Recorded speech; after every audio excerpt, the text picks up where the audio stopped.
Whenever we start knitting our projects with K1P1 ribbing or K2P2 ribbing, this is how the bottom looks.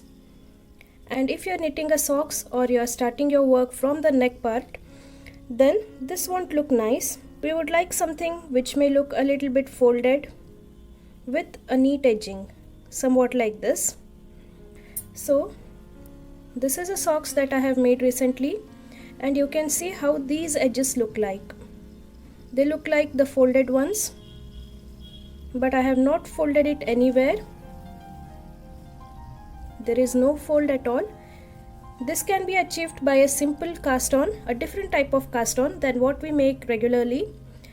And this type of socks is very much comfortable on your legs. It doesn't leave any marks. It just fits right on your legs. So let's see how to make this type of cast on. This is called as double knit border or double border. So let's start the double knit border by making a long tail cast on. Before that, I have just made a simple slip knot. Now we should hold the yarn in the similar way how we hold for a long tail cast on, like this. Now for the first stitch or for the first cast on, just twist your hand a little bit. Take the needle under first, that is under the thumb. So usually in a long tail cast on we take from this loop.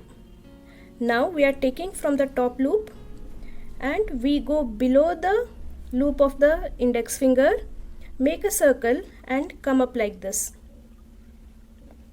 Okay. Now first stitch we took it towards the thumb. Now we take the second stitch towards the index finger.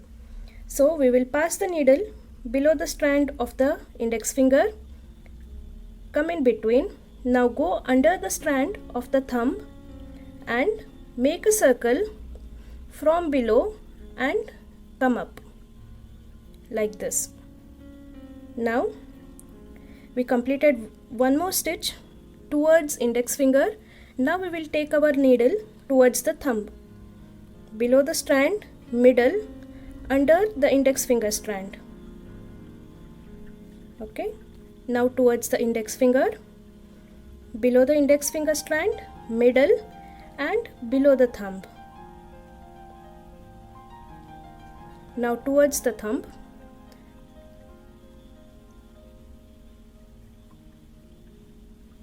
towards index finger, down, raise up, again go down, make a circle and come up.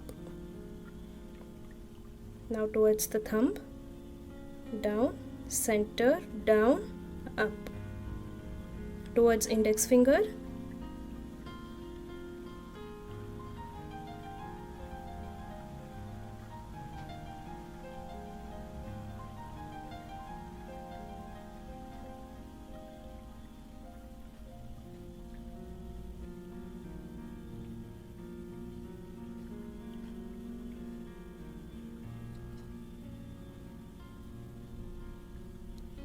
so we will repeat casting on in the similar way.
Once you have cast on required number of stitches, for the last stitch you will cast on like a normal cast on, like this, that is going under the loop of the thumb.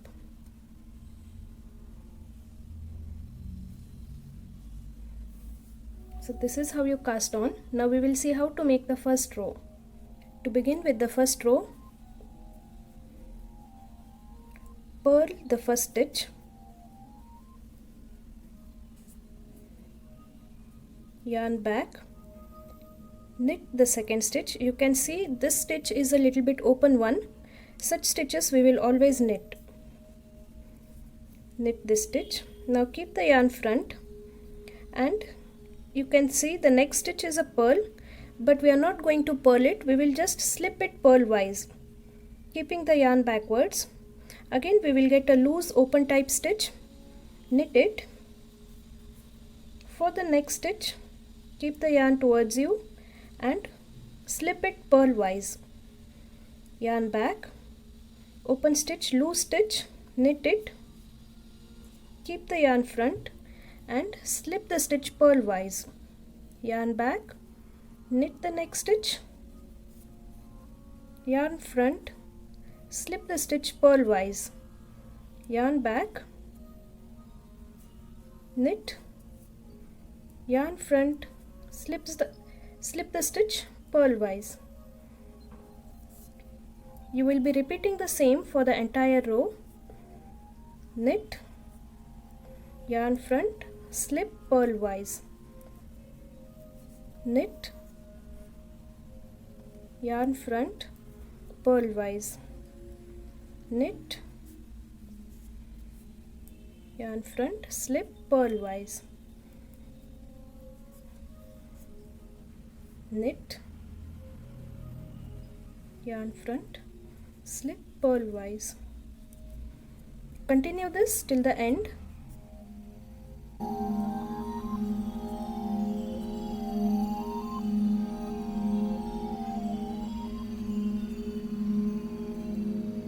Coming to the end, slip, last stitch, knit.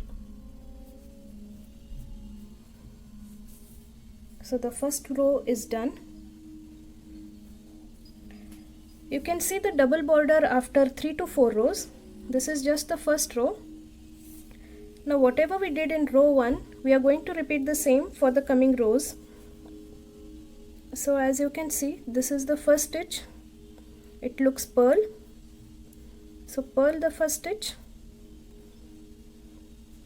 Second stitch is a knit, knit. Now third stitch is a purl. So without making it as a purl, slip it purl wise.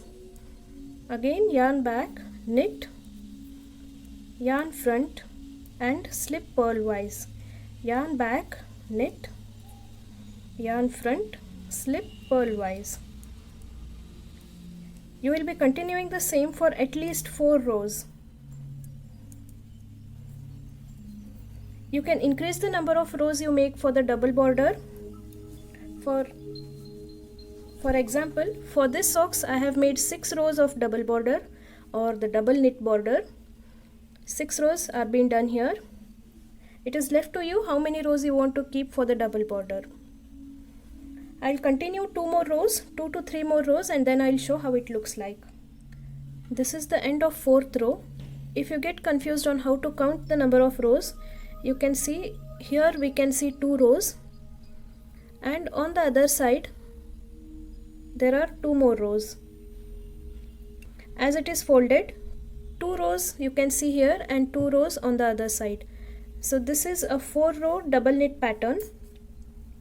I'm going to do 6 rows as I'm making a similar socks, and here I have made 6 rows of double knit border. So I will continue 2 more rows in a similar way. I completed making 6 rows of double knit border. This is how it looks from the top. Now from here you can continue the normal K1P1 ribbing, and this time you will purl the purl stitches. Instead of just slipping them, you can purl them. And this is how it looks when you start K1P1 ribbing normally. You can see the difference here. The first 3 stitches look a little bit tight, and from the next row they are a little bit wavy. This is where I started purling the stitches instead of just slipping them. So this is the difference you can identify. And not just making K1P1 ribbing, you can even continue with stockinette or any other design pattern. This is just to begin your work and make it look neat. So continue with whatever pattern you're doing, sweater, socks, anything which has a K1P1 ribbing, and if you want to make the edges look like this, then you can follow this double knit border method. This is how it looks now. These are the first 6 rows of double knit border, and then I have continued with a normal K1P1 ribbing, and this is how it looks. It really has a nice stretch, you can see. So I hope you learned how to make this double knit border. Thanks a lot for watching. Please subscribe for more videos.